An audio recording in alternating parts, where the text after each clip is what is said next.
As we speak today, Iran's role in the Middle East war is no more that of a proxy.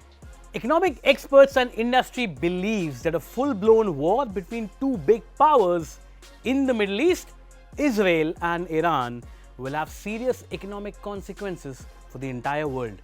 What makes the problem peculiar is not just the two countries, but various factions and countries backing them indirectly. Just a Cold War between the East and the West? Not anymore. Let's start with the global markets. South Korea declined 1.2% as we spoke. Japan declined 2.2%. The German DAX by 0.25%. And Indian market is already down by almost 2% since today morning. Major indexes across the world are already experiencing a downward trend. The exception, of course, being China, because the country recently unleashed stimulus like reducing mortgage rates and cutting key interest rates. But that's a different story.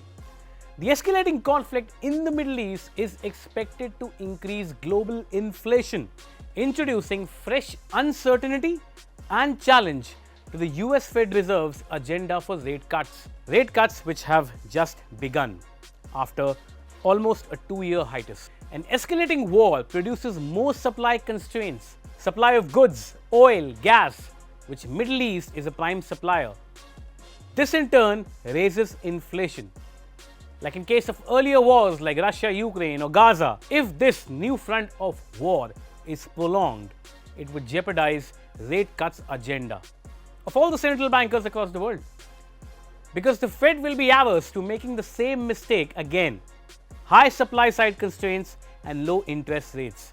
A combination of which leads to high inflation, economic slowdown, but this may lead to low availability of capital this time.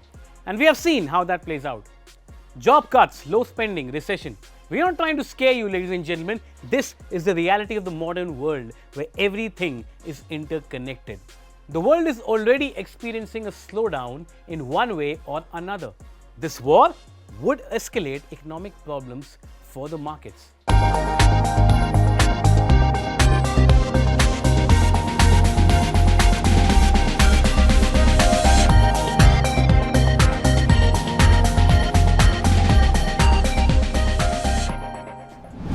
Let's come to oil now.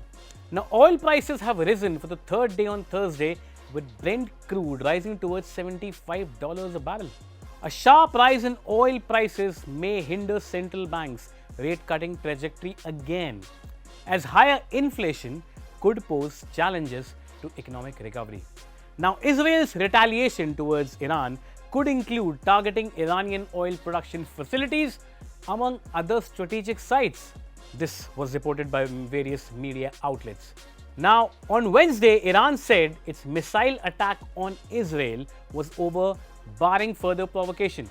It added that any Israeli response to its attack would be met with widespread destruction. Now, an attack on Iran's oil infrastructure could also provoke Tehran to respond with a strike on Saudi oil facilities, because Saudi in this case is a proxy war substitute, similar to the one conducted in 2019 on crude processing facilities there. Now, wars can be detrimental to free trade and certainty in the world. Let's come to gold now. Gold is the original currency, the biggest hedge and the safest asset in the world. Whenever economic, political or climate uncertainties rise, demand for gold as the safest haven also rises. Now, gold touched a new high of 78,300 per 10 grams on Wednesday due to safe haven buying amidst escalating tension in the Middle East and lower US bond yields. Market participants are already expecting the yellow metal to rise further if global geopolitical uncertainties worsen. Now, prices of gold rose by 1,500 rupees per 10 grams compared to Tuesday. Bottom line is, the commodities and global markets would be severely impacted, and eventually all this burden of long-term slowdown and recession and inflation would fall down on the world's middle class. Any war across the world eventually falls on the middle class's shoulders, and they have to pay through taxes, through higher rates with the future generation. That's all from this episode.